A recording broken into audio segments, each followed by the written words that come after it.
আসসালামু আলাইকুম। আজকে আপনাদের সাথে শেয়ার করছি শামী কাবাব রেসিপি। তবে এটাতে আমি কোনো ধরনের স্পেশাল মশলা ইউজ করছি না। বাসায় হাতের কাছে যে উপকরণগুলো থাকে সেগুলো দিয়েই আমি কাবাবটা তৈরি করে দেখাবো। এখানে আমি ১ বাটি গরুর মাংস নিয়েছি। এখানে প্রায় ১.৫ কাপের মতো গরুর মাংস আছে। গরুর মাংসগুলোকে আমি ছোট ছোট টুকরো করে নিয়েছি আর ধুয়ে নিয়েছি। এবার এর মধ্যে দিয়ে দিচ্ছি গরম মশলা। এখানে এলাচ, দারচিনি আর তেজপাতা আছে। এখানে দিয়ে দিচ্ছি ১ টেবিল চামচ রসুন বাটা আর ১ টেবিল চামচ আদা বাটা। দিয়ে দিচ্ছি ১ টেবিল চামচের মতো মরিচের গুঁড়ো আর ১ টেবিল চামচের মতো হলুদের গুঁড়ো। ১.৫ টেবিল চামচের মতো দিয়ে দিয়েছি জিরা ধনিয়ার গুঁড়ো। পরিমাণ মতো লবণ দিয়ে দিচ্ছি আর দিয়ে দিচ্ছি ২ টেবিল চামচের মতো তেল। এবার দিয়ে দিচ্ছি কিছুটা পেঁয়াজ কুচি আর দিয়ে দিচ্ছি ১ টেবিল চামচের মতো গরুর মাংসের মশলা। এবার এই সব কিছুকে ভালোভাবে মাখিয়ে আমি চুলায় বসিয়ে দিচ্ছি। প্রথমে আমি মাংসটাকে একটু কষিয়ে নিচ্ছি।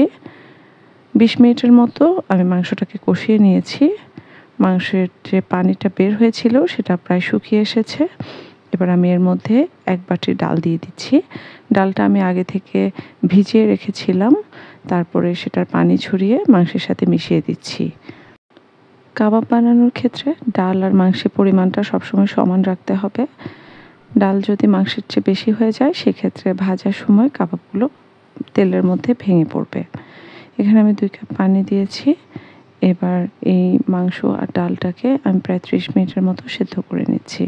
৩০ মিনিট পরে ঢাকনাটা তুলে নিয়েছি। মাংসের পানিটা শুকিয়ে গেছে, ডাল আর মাংস সেদ্ধ হয়ে গেছে।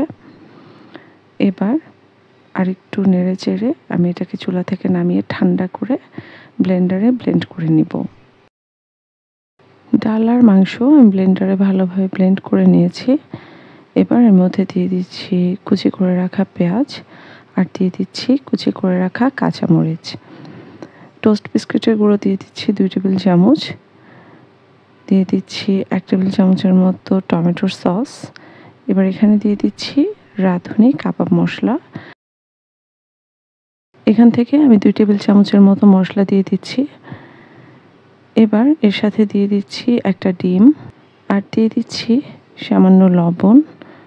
দিয়ে দিচ্ছি ১/২ টেবিল চামচের মতো চিনি আর দিয়ে দিচ্ছি ১ টেবিল চামচের মতো কর্নফ্লাওয়ার। এবার এই সব কিছু হাত দিয়ে মেখে নিচ্ছি।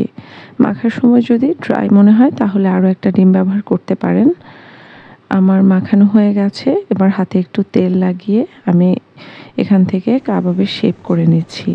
এভাবে আমি সবগুলো কাবাব তৈরি করে নিয়েছি। এবার এই অবস্থাতে চাইলে কাবাবগুলোকে ফ্রোজেন করে রাখতে পারেন। কড়াইতে তেল গরম করে নিয়েছি। এবার কাবাবগুলোকে তেলে দিয়ে দিচ্ছি। এগুলো হতে খুব বেশি সময় লাগবে না, কারণ যেহেতু এগুলো সব কিছু অলরেডি সেদ্ধ করে নেওয়া হয়ে গেছে, তাই ৫-৬ মিনিটের মধ্যেই কাবাবগুলো সুন্দরভাবে ভাজা হয়ে যাবে। ৪ থেকে ৫ মিনিটের মতো সময় নিয়ে কাবাবের ২ পাশে ডিপ ব্রাউন কালার না আসা পর্যন্ত ভেজে নিয়েছি। কাবাবগুলো হয়ে গেছে। এবার আমি এগুলোকে তেল থেকে ছেঁকে তুলে নিচ্ছি। এই কাবাবগুলো দেখতে যতটা সুন্দর হয়েছে খেতেও কিন্তু ঠিক ততটাই মজার ছিল। একটা কাবাব আমি ভেঙে দেখাচ্ছি। রেসিপিটা আশা করছি আপনাদের কিছুটা হলেও কাজে লাগবে। সবাই ভালো থাকবেন, সুস্থ থাকবেন। আল্লাহ হাফেজ।